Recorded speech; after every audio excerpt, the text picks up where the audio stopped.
subtracting or multiplying or dividing. One may wonder the difference between the tables and the computing science. They are interrelated. First, you must know the tables so that you can know how to compute a problem like, say, 98 times 92. Tables will help you to be an accurate computer.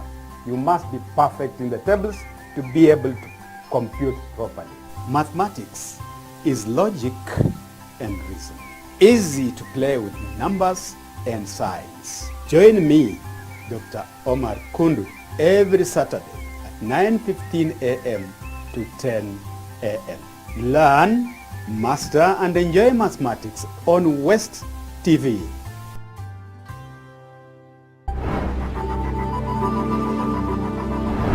Westv, tazama ilivyo.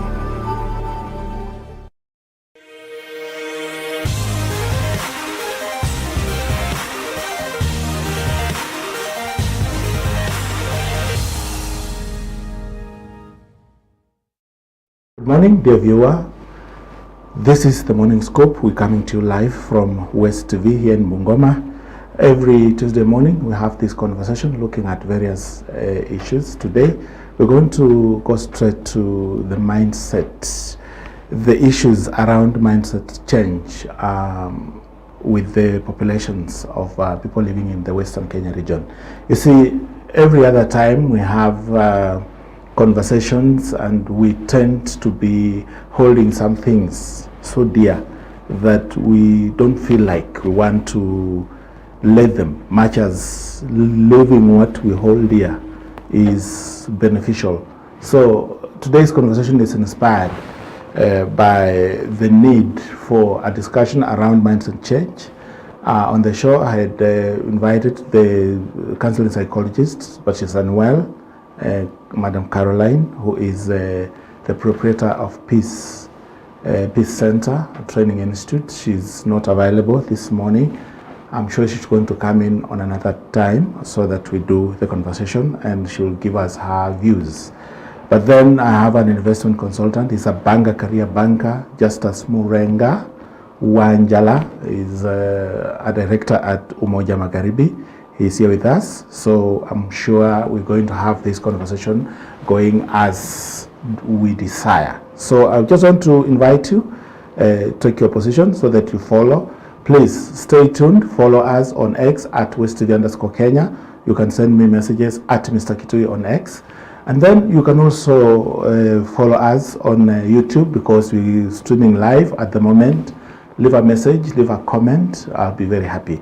On behalf of my director, Kevin Kibet, this is CKS. Good morning. Good morning, sir. How are you? I'm fine. Asante. You're looking well. Thank you. Thank you. Yes. I appreciate yes. For the opportunity to be here in West TV. Welcome on the Morning Scope. Thank you. Thank you so much. I want us to go straight to the conversation. Yes. Matters mindset change. Yes. You see, we are a people who we don't know where the traditions come and end and modern exotic lifestyle start. Yes. We keep on mixing things. So even if we are talking about ourselves, we want to look at ourselves in both perspectives. Yes. That has affected our performance. Mm-hmm. Mm-hmm. Let's begin there. Yes. These issues of mindset change, in what area do we need to start changing from? Yeah, thank you so much for this very good question.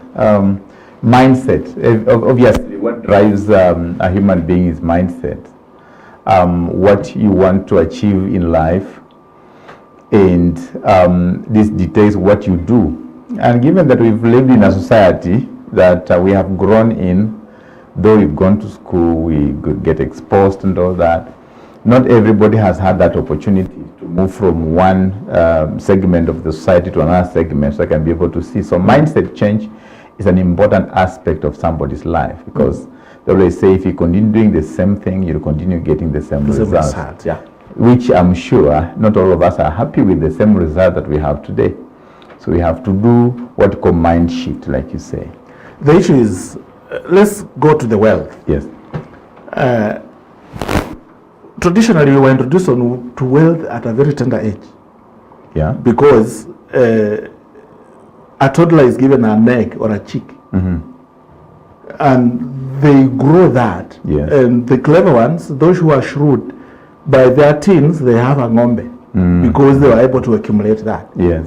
But then others, when they get that chick, it will become meat very soon because they want to eat it and wait for another. True. So, what is the difference between these two people? The thing is about what they consider as important, okay? What they consider as important, because if you've been given an egg, and you know this egg will transform into a chick into a hen, which will also come and lay many eggs, which can have many chicks like that. We are different. We need to appreciate that fact that we are all different, and how we have been brought up, and how what we have learned, what we have observed our parents do, shapes most of our lives going forward. If I've been in a society or in a family that is hand to mouth, right? I've not dictated how wealth is grown. I sit here knowing my dad has land, my dad has good cows, my dad has what. So realize I may not, put in more effort to I'll get it anyway. It's there. Maybe I'm the only son. You understand? Yeah. So this is mine. Okay. So that mindset sometimes when the parents now leave this earth, it becomes a big problem for the children. You don't adapt to responsibilities. You cannot. And again, what you have learned, how will you also now take care of your children, right? I mean, the number of people that were there in 1980s, 1990s, 2000, the population is increasing. Yes, it's not doubled at some point. Yes, resources are not increasing. Yes. So the pressure, for example, on land, the pressure is getting high. Yes. Okay? Okay, my dad could get land from my kuka, isn't it? Yeah. Because there were very few, land was there. Right, me as an individual to get land from my dad would be a challenge. Yes, I might get it. Not there. I might get it. Or we could get a very small section. Yes. What about my children? Right, it's like it's not viable. So I need to look at how do I change the way things are done. Yeah, and that requires quite some mind shift, mind change. When you talk about land, yes, the bulk of Western Kenyans have gotten land through inheritance. Sure. And that's where I have a problem. Yeah. Why don't we have? Why don't we grow our families with sections of their inheritance, other than waiting when the people are dead, then we give them land? Because when an old man dies at 60, and leaves 4 or 5 sons, who some of them will be in their 20s. Yes. Okay. Yeah. Then they get the land. This young guy has gotten land in his 20s. Yes. Like our parents got land in their 20s, 30s. True. When they were moving into schemes, they were in their 20s and 30s. They got huge chunks of land. But then they die. When they die, that's when we get this land. All along, we didn't have any control. So you all of a sudden get responsibility. Yes. Yes. So how are we going to manage that? What do we need to put into consideration to manage that kind of all of a sudden responsibility? I think it's about making everybody understand that the resources are getting scarce every day. Yes. And that the demands for better life are always there, increasing. We want to always be the best, isn't it? We are tiring children, right? So if we don't take these children to school, because that's the only land you are giving them, you are investing in them so that they can be able to, when they grow, they start a business. When they grow, maybe they get a job, have their own income, maybe get land, isn't it? So it's all about if somebody has got some self-awareness that, look, things are different. We are not living the life that was there before, or life of our fathers. Yes. Things have changed. So we need to change, okay? The best way to change is educate our children. We also bring in another aspect of education. Yes. You see, before the current education system came into place, yes, we were exposed to chicks. Like you could visit your grandmother and she'll give you an egg or a chick. And that's how kids were introduced to wealth. Because then they were able to nurture those small chicks into condos and ngombes. Correct. And eventually, by the time they were getting married, they had something to give to their in-laws. Yeah, sure. You get? Yeah. And the ultimate actually was to give animals to the in-laws. Yeah, because there was land. The question was not about land. Yes. Now, these days, the aspect of education comes in. We are exposing or investing in our children from a very tender age. But then, of course, it's their right. Yes. But they don't know that it is our investment in them. They don't know that. I think that's why we need to start telling them that by me paying for your school fees, I'm actually investing in you. Yeah, I think that should be, I mean, without a parent who is taking some money to, take their children to school is actually investing. And what's education is helping this child to understand how they can live within that particular society. How they can understand that, look, things are not the way they were before. Right now, I need to vent for myself. Yes. Okay? Yes. I need to understand how the society moves, how resources are acquired, what do I need to do consistently and persistently for me to have a better future. You know, what I love about education is that it prepares these children for the future. They always think about the future. Yes. And everybody wants to succeed. And everybody thinks that when you have a lot of money, you'll have succeeded. Okay? So that attachment gives them more encouragement that let me go to school, let me learn what's important. If it's looking for a job, if it's doing business, I think this will be able to make me succeed. So parents should also be encouraged to follow through their children. Yes. They may have talent, right? But talent without hard work might not work, right? They need to know what their children are doing, what they are good at. I'm happy that I come up with this CBC program that should be able to bring out the talent in our children. Yes. So can that be an earning for our children in future? Okay. So that now they don't have to look at the traditional way of creating wealth. But then this earning, Yes. at what point should our children earn? Because which also brings in my argument about inheritance. Yes. When you give a kid 1,000 shillings today, Yes. then you wait for the same date the next month, you give the kid 1,000 shillings. Yes. Actually, it become a habit. Yes. This kid will not do anything with this money apart from squander it. Exactly. Because knowing that on this particular date, I'm going to get a cake. Yes. You get? Yes. How about making it earned, whereby we make our kids earn? Even education, they're in school, of course it's their right. Yes. But what can we make them earn it? Okay. Okay. That way they will know that whatever I'm doing, I'm earning it, and then they'll be able to take care of it.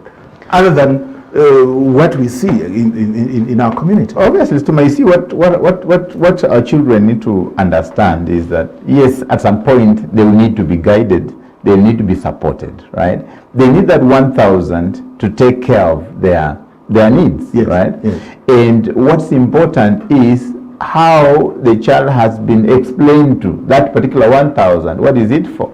For example, if it was me, I have to get a list of what needs to be purchased, right? So you cannot go to the supermarket without a shopping list. Yes. Okay. You know this thing of going out, you have no plan, and you find yourself spending all the money because people out there, they're working very hard to get your hard-earned money. Yes. You understand? So the children need to know that every money must be budgeted. Okay. If it's a budget, you are working within your particular budget. Yes. And you had asked a very good question. At what point should they start earning, right? There's no age. You can say they cannot start earning. So long as they understand how do they need to earn. You get the point? Yes. How do they need to earn? Sometimes they can earn because they've done well in school. I'm going to give you a gift when you do ABCD. Yes. Right? That's an earning. And they realize that if I do something that is extraordinary, right, it will give me an earning. Number one. Number two, you might, come and say this handcraft and all that. Yes. You might be practicing some work. And if people see it out there, they'll go, okay, I want to buy this, that is another earning. Yes. The challenge we have with our system today is that, like what we've gone through ourselves, myself, in school, we've never been taught how to take care of money. How do we create that particular money, right? You finish college, you get a job, and there you are, you're earning your own money, you even don't know how to spend it. You don't know how to create wealth with it. That's the challenge. You see, when we grew up, Yes. we were told that, we actually earned. Yes. What we earned was meant for spending over Christmas. Sure. So we needed to look good over Christmas. True. So December was time for spending whatever we had accumulated throughout the year. Yes. We were never told that this that you've earned can actually reproduce. We never saw that. We were never told. We were never told. Yes, we were never told. And never did we think about it ourselves. Of course, we had animals. Yes. These cuckoos was growing, and we were seeing them reproducing. Yes. But what was the end game? Over Christmas spending. Yes. That's why parties was there in December. And now I think that was the biggest undoing. Very, very true. I totally understand, and I do agree, because personally, I remember during harvesting time of maize, they could harvest the maize and I go back and pick the maize, whatever is there. Yes. I could get even a gunia of maize. Yes. Sell it. Yes. Preparing for December. Yes. When December comes, you It buy nice parties things. all through. You do your hair, you do nice. buy shoes, buy whatever. And January you don't have anything, because you go to school. I think by that time education was still very free, so we didn't have, I think, much problem. There was nothing pushing us, right, to do investment, and also there was a lot of guidance, maybe through media, though the media wasn't very, very vibrant by that time, to help young people have the culture of creating wealth. Now, let's come to this point now. We are talking about at what age should kids start earning. Yes. You remember the habit. Yes. I give you a K, the next week I give you a K.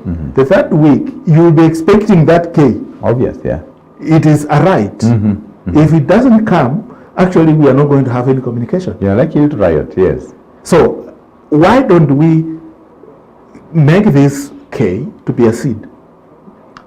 When you say we as the recipient, right? No. The givers. So that it is in the communication. I'm giving you this K.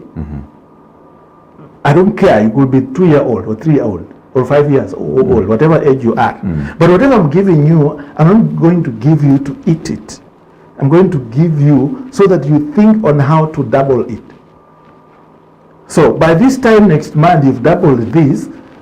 I don't know, I'm trying to imagine, how can we introduce creating wealth to kids? You see, in the first place, giving money just like that is not the best thing you can give to children, right? They always say you better give somebody a fish than give them, a hook than give them fish. You get? If I'm giving my daughter, my son, 1,000 shillings, maybe to do 1, 2, 3, 4, right? There's some expectation out of that, right? The next time I'll be like, okay, now I have supported you this level, right? What have you put in place so that should there be no 1,000 in the next 1 month or 1 week? Yes. What will you be doing? Your life will still continue, right? So bright kids should be able to say, okay, I was given 1,000, Bob, right? Can I use 600 and put aside 400? Yes. Okay, as a saving. Banks have come up with those piggy banks where you put aside. Next time when I get, right, I'll put aside 400, I use 600. This 400 I'm saving on a monthly or weekly basis and all that will save me on a rainy day. Okay? when that money will not be there. So saving culture is also a very difficult culture. Okay, Yes. so you're also introducing in another element Yes. of saving. Correct. Now, savings is retaining what you have, Exactly. but creation is doubling what you have. Exactly. So the two aspects, the two elements must move hand in hand. They must move hand in hand. Yeah, there's no way you can be a wealth creator and you're not able to save. So we have to start, so you need to start by saving first. Correct. Correct. You need to start putting aside, okay? You have the discipline of putting aside a portion. Just like salary, you earn salary at the end of the month, right? If my salary is 10,000 Kenya shillings, right? I tune my mindset that my salary is 6,000, right? So that's why in a personal finance management, they always say the prudent way of succeeding is to pay yourself first. Every time you get money, pay yourself first. Paying yourself first means you are saving. Okay? Wait. I earn 10,000 shillings as my salary. Yes. Isn't that paying myself? Or what is this 10,000 shillings? I mean, your salary is 10,000 Kenya shillings. Yes, right? And that's paying me. So what is it that you're saying paying yourself? You see, that money does not belong to you. You start spending that money, right? You start giving away that money to people so they can exchange it what you need. The rent, the food, the clothing. The bills, you have to pay the bills and all that. But for you to pay yourself first, right? You pay yourself first through saving. Yeah. The 6,000 that has remained, you have to train your mind that I need to live within these 6,000. How much should be the rent? How much should be the water bills, the airtime bills and all that? You know, at the end of the month, you still be within that, okay? And the beauty is that you have already paid yourself.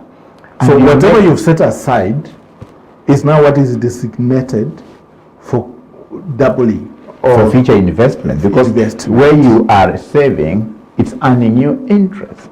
Okay. Yes. So it's recommended that when you are putting in the savings, they should be somewhere probably in a bank account or something that has an interest earning component.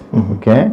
Because every time you have money, it's being eaten by inflation. Yes. Okay. Inflation is actually the cost of living, right? As in the cost of money, money depreciates in value over time. Yes. So for you to cushion that depreciation, right, you put in an interest earning account. Remember, if you are paying yourself first, you need to put in an interest earning account that you have no access. Nowadays, you can access money on mobile phone and all that. Yes. You tell the bank, please don't connect that bank account to my phone. Okay. This is for my saving. Okay? Yeah. So whatever is going there, you have decided that for the next 10 years, Yes. I'll be putting in that amount. Every month. That Every single month. Yeah? The money should be accumulating. At some point, if you want to invest, you want to buy land, you buy from there, that particular savings account. Okay? You want to buy a cow, you want to buy something that will also give value, you buy from that particular account. Okay? Then there is this another aspect. When I don't really need to put the money in a bank, I can be able to put it in an animal. Sure. But that animal needs space. Yes. So whether I like it or not, I have to start by putting this money in a bank, accumulate it, Yes. buy the space. Yes.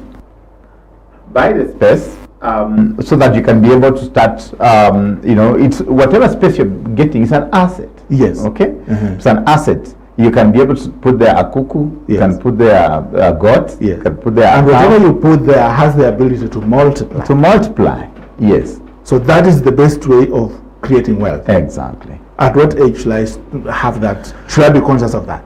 Actually, when you start earning, right? Anytime you start earning, the first earning, like you said, somebody has given you 1,000, your partner has given you 1,000, right? That's an earning in itself. Start saving, right? Don't utilize the whole amount, like there will be no tomorrow. Or that there will be, tomorrow I'll still get what I've gotten today. Yes. Yeah. It shouldn't work like that. I'm entitled to receiving from this guy. It shouldn't work like that. See, every time you start getting money towards your direction. Okay, you see, they always say, nobody owns money. Money is for everybody, right?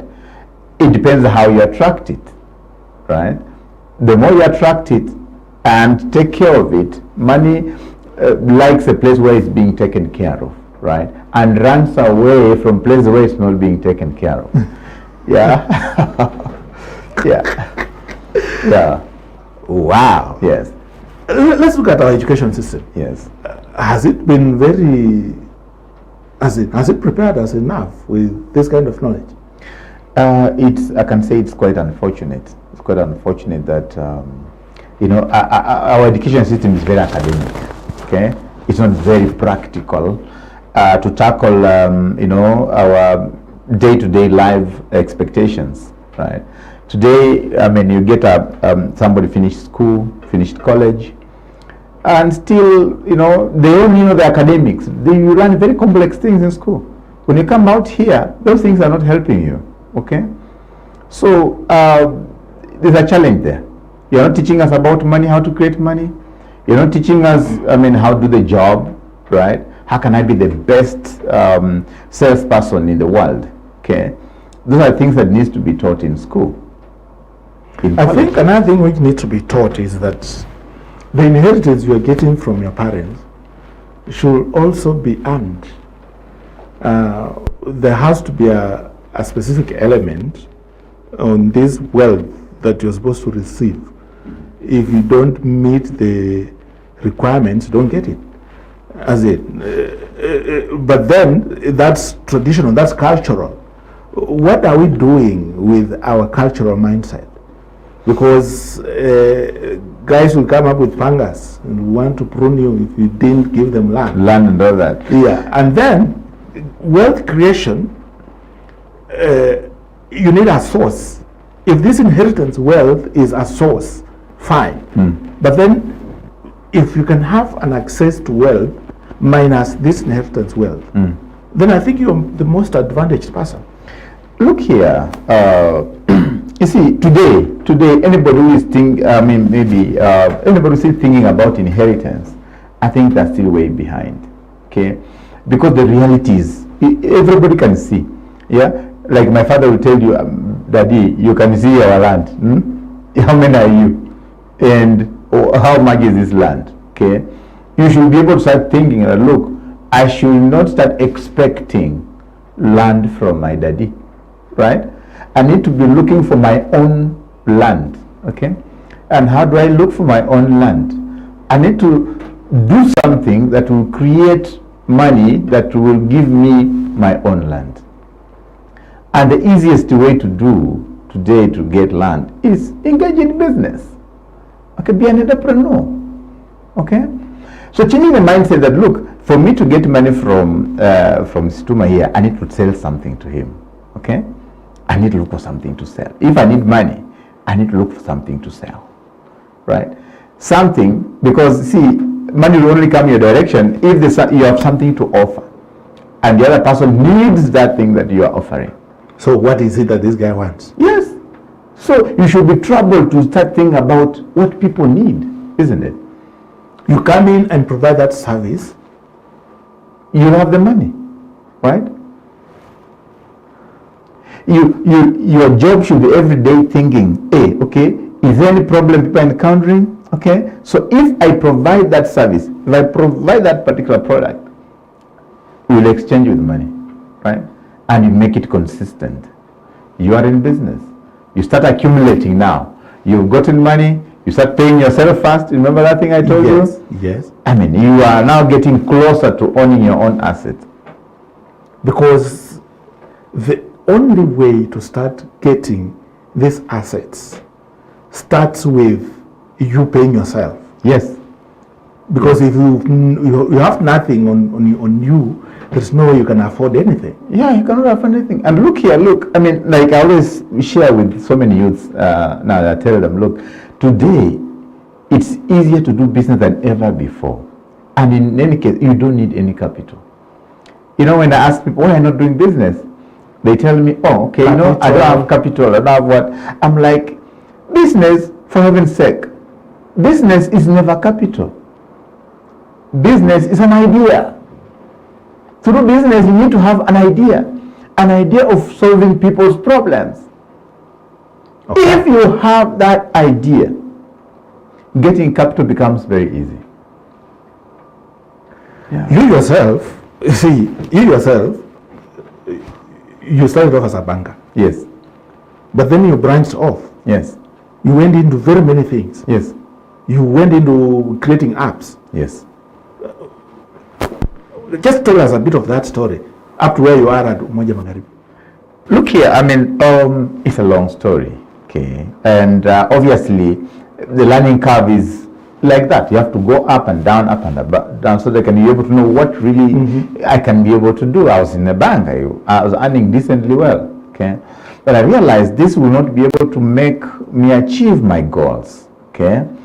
I looked at the problems financial institutions have, and I narrowed down to, there are problems with systems, softwares, right?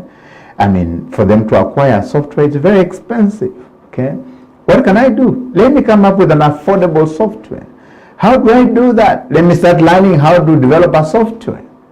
I went online. I started studying on YouTube how to create softwares that can be able to help financial institutions to manage their customers. And there you are. We have our company running, helping quite a number of organizations doing lending. And in that case, they're also earning from that. You get the point? So it's about looking at the problem, looking at the solution. So if I had money, right, and I did not see the problem, do you think I'll do any business? So the idea here is identify. Yes. Identify what people need. Yes. We've identified a lot of things people need, but we can't get past that, because how do we pay for servicing that need? Let me give you an example. You know people in this area, right? They need shoes. Okay? Good.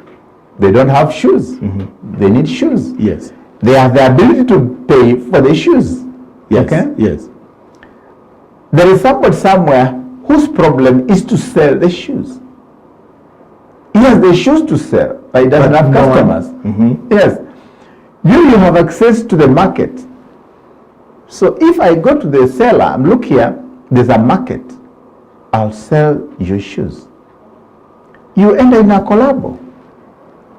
Tell me the reason why you can't make money. So it is the owner of the product, yes, that is going to bankroll the delivery of the service. Yes. Look here, That's how you begin. I have made a buyer and a seller to meet, and I'm getting my own cut. Okay? Yeah, we can agree. Look, I mean, you sell me a shoe at 200 shillings. Okay? After these guys, I mean, the shoe is 300 shillings. Okay? You're selling and everybody is happy. You are happy you have sold. They are happy they have gotten the shoes. I'm happy I'm also got a cut. Exactly. It's a win-win situation. But then our traditional mindset doesn't allow us to do that, because we believe that I'll go to school, after school I'll get employed. If I'm not employed, I'll come back home to my father's farm. That is a wrong mindset, sir. That's a very wrong mindset. Look, I mean, when you go to school, you're going to gain knowledge. You say it's academic. It is so. It's a template. It is engineered in us that employment gives you a job. Yeah. Those days we are calling them clerks. They are calling clerks. Look, I mean, I was in college. I did a lot of mathematics. Units were very difficult. Okay. After college, I have never applied those complex computations, whatever. And life is telling me that, look here, you don't need those complex things for you to live, to earn money. You need to be a real man. You need to translate that into an income that can take care of your children to school. Yes. I mean, help other people like that. So you need money. Okay. So that's the most important thing. You see, Western Kenya today, access to credit is 50-50. The bulk of, when you look at the people who are doing business, at least they have an access to credit. I just want you to help us understand. You see, you said, for me to start business, I don't need cash as capital. I need an idea to meet a specific need. And that I agree totally. But then in Western Kenya, when you look at people who are doing trade, they have an access to credit. But then credit is very expensive. Bank loans are very expensive. Microfinance loans are even more expensive. But then, that is what is available. And because we don't meet the threshold, we don't get it. Most of our story has remained there. How do we come out of that? Because it also goes to what we began saying, mindset. How do we change our thinking so that this issue of credit and availability or being expensive credit is taken care of? You know, when you talk about credit being expensive, I think that's just overthinking, right? You're trying to say that, okay, you've been told the river is full, so you can't cross, you can't even go to the river itself. Yes. You understand? You see, the first thing is this: there's nothing called expensive credit. Okay. It's about what do you want to do with the credit. Okay? If you are telling me that the people are doing business, the first thing that should come to your mind is, how did they start? It's possible they can do it. Yes, if somebody else can do it, why can't you do it? Okay? How did they start? If you step on shoulders of people who have seen far, you'll also see further. Okay. Be close. Go ask them. I mean, the beauty about our country here, the culture is that people are very free with information. They can tell you anything. Yeah, they will share with you that, look here, this is where you can start from. People shy off from asking for information. Okay, where do I need to start from? Okay, you know, I can start washing people's cars, and I make money to start my small capital, right? No bank will give you a loan to go start a business. It cannot work. It doesn't work like that. You that. don't have experience. You get the point? You need to start with your own and start banking yourself. Over time, you'll get loan anywhere. In fact, they will start looking for you. Anywhere. Okay? Some people have a mindset that, look, oh, they only give this particular community, oh, they'll go look like this. It doesn't work like that. Or maybe they'll give me this loan and come and sell my land. How do we end up thinking like that? You know, because people think of risk, right? They think the worst will happen. But look at, if you become a risk-averse person, you won't do anything. You can't even come out of the house, because if you come out of the house, the car might knock you, right? Because you know, oh, it's very risky going out. And see me, I always tell people that I meet with, look, I mean, people are blessed when they move out. When you go out, you are 50% succeeded. When you are sit in, you are kaput, right? You have come out. There is exposure. You're going to interact. Yes. You're going to meet people who've actually overcome what you're struggling with. Yes. So you are going to get exposed on how to overcome what you're going through. Yes. You'll share your story. You'll meet people. You'll see what they're doing. You'll see where the gaps are. You'll see how you can be able to fill those gaps, and it becomes your business. Okay? Wow. Yeah. And you make money. You can make money online. In fact, I always ask people, look, I mean, if you have time, you have a smartphone, you have data, and you're still poor, that's your problem. Today, sell anything on the phone, it will go. People will buy. And if you sell to one person, they will tell another person. Then they will tell another person. Then you create a market. Right? You start thinking, how can you increase? How can you be able to grow that particular network? And that way, the society will get to see, okay, it becomes vibrant. Okay? So business is not for specific type of people from a particular region. Right? It's for everybody. That these people in Western, or you are just, Sianja Barende, you just, have to consume, right? Let me ask you. Yes, sir. Wow. Now, then you see, the temptation for, you see, when the pressure is too much, the temptation for shortcuts will come in. Can you just talk to us about avoiding shortcuts and what it means to avoid shortcuts? Obviously, if you don't want to go far, use shortcuts. Okay? If you don't want to go far, good. Get note of that. Yes. If you don't want to go far, you take Shortcuts. If you don't get far, and look here, if you have wealth today and tomorrow you not have it, you use shortcut. You have used shortcut to get a customer. You have lied to a customer to buy your service. They will have a bad experience, for example, with the product. Yes. They will never tell anybody. They will tell 10 people how bad you are. You won't sell again. Right? That will be the end. What? Yes. Shortcuts are not good. Okay? Tell the client the best information. Share with your colleagues the best information that will be able to make them succeed. How they go about it is upon themselves. Okay? But avoid shortcuts. Okay? There's no shortcut to whatever. A shortcut is actually a shortcut to prison. Okay? Ethics, values. For when you see people who have succeeded in businesses, or have succeeded in creating wealth, they are very consistent. Okay, they are long-term. They are not short-term people. Okay, they plan in 10 years, 15 years. They plan beyond their children, beyond themselves. Okay, they put up a flat. They know this flat, will not be used by me because I know I'll be gone. Okay. My grandchildren, actually. They'll be there and they'll manage it. Okay. Something about politicians that I like is during campaign season. Yes. They usually tell us a very bright tomorrow. Yes. They tell us tomorrow it will be perfect. Yes. Tomorrow it will be good. Yes. When Ruto was coming, he told us tomorrow will be wow. Yes. We'll be in heaven. Yes. You see? Yes. What is it that that energy of selling us tomorrow? I'm trying to listen to the American campaigns. It's very entertaining. Yes. They're telling us a better America after the November. Yes. But then you see, immediately after that happens, we don't carry that energy. I'm trying to imagine this year in Kenya, we've gone through a lot of issues. Yes.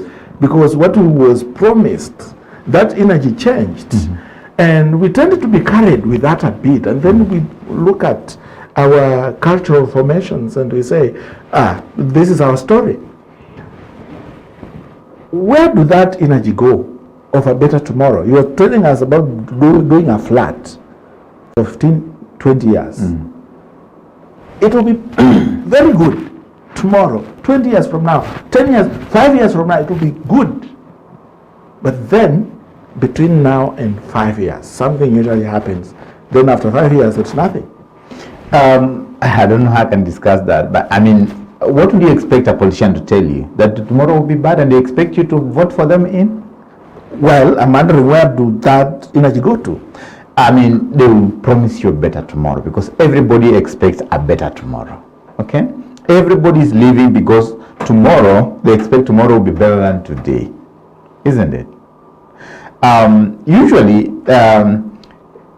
there's one thing to win and there's another thing to actualize what you actually promised. It's a process. It's not an easy thing. There are so many dynamics that you will have to go through. And if you're not patient enough to go through those loops, you realize that it will become a pipe dream. So it could be maybe the patience to go through that process is quite laborious, or is an opportunity. Look, it's an opportunity to be in the seat. Right? Somebody will just want, I've seen quite a number of people like, okay, I may just want to be one-time person. So long as nimekalia kiti, niko kwa bunge ama niko wapi, I've succeeded. The definition of success is different from one person to another person. It's completely different, and we have to agree. So the energy ends with the acquisition. once they get their position, of course there's some drain, the energy will go, they have achieved what they wanted to achieve. Yes. And number two, the process that you'll have to go through for you to meet the expectation you had set, you need quite a number of dynamics. You have to meet, there are so many things that you need, there are so many moving wheels that you have to convince, you have to acquire finances, you have to do A, B, C, D. So sometimes many people, I can imagine they give up before they achieve what they promised to the people. At some point, we may want to relook at how we expect tomorrow to be. Because this conversation, we're trying to tell ourselves that changing how we perceive things will help us get a better tomorrow. True. But then the process is not very easy. Yeah. It's easier said than done. True. How can we make it easy for people to put these things into practice? First of all, is that for you to prepare for tomorrow and you want to make it better, you need to plan today. Okay, you need to plan. So let's say when you put a plan, you realize that you start be thinking, what do you require for you to succeed tomorrow? Yes. Right? Is it within your control? Okay. Is it within your control or not? I will need this person. I will need these resources. I will need this. Right? How are you going to get these resources so I can be able to succeed tomorrow? So our plan is very important. Yes. And having a plan, then be smart. Is it achievable? Is it measurable, attainable, realistic? Is it time bound? Is it possible? If I start saying that tomorrow I need to have an helicopter, okay? Yeah. Look here, and I've never had even a motorbike. Do you think I'm likely to have that particular helicopter tomorrow? Question is that a measure for me to drive? Do I need a bicycle first? No. I mean, do I need a bicycle first in the first place? Okay. Do I need a motor vehicle? Okay. So you need to plan. When you plan, you think through. That thinking through prepares you for tomorrow. So these short milestones, a motorcycle today, yes, a vehicle tomorrow, yes, it's like they're milestones. They give you experiences. Exactly. They give you experience that, when I pass through this, I should be able to pass through that, I should be able to pass through like that. So you need to be patient. You have to go gradually. If I did chicken today, yes, and by December I had 50, yes, it means I can do goats from January, and in December I'll have 5. Yes. And it means in January I can begin doing ngombes, yes, and in December I'll have 5. Yeah. Because the milestones are measurable. Exactly. You can measure them, and within 1 year, it's also realistic. It's possible you can have, people of your age have achieved that. Yes. You have seen so and so yes, have achieved that. So you can also achieve that. Yes. You understand? And that can be able to give me 1, 2, 3. So that's how we change our tomorrow.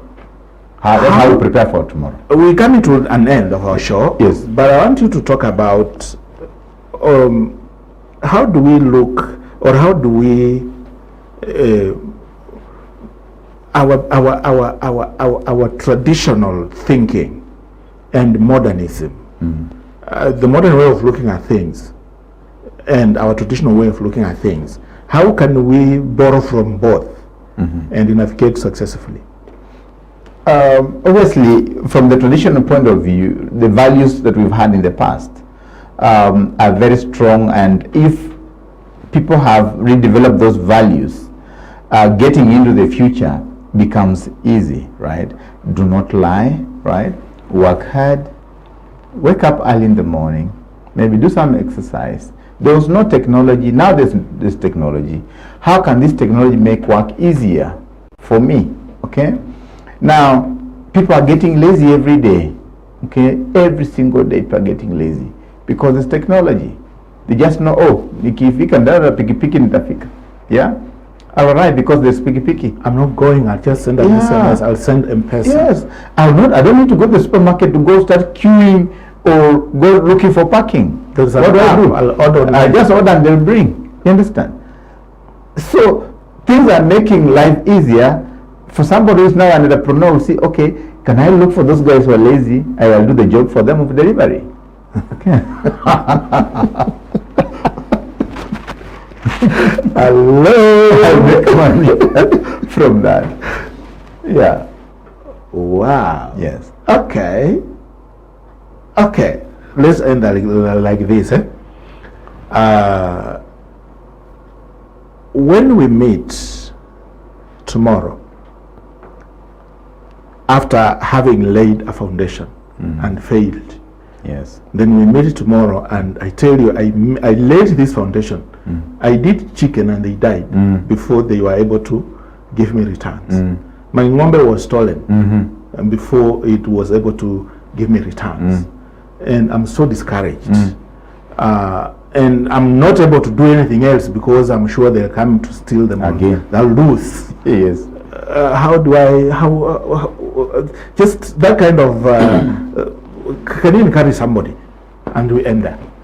I want to encourage somebody to look, I mean, there is no straight line to anywhere.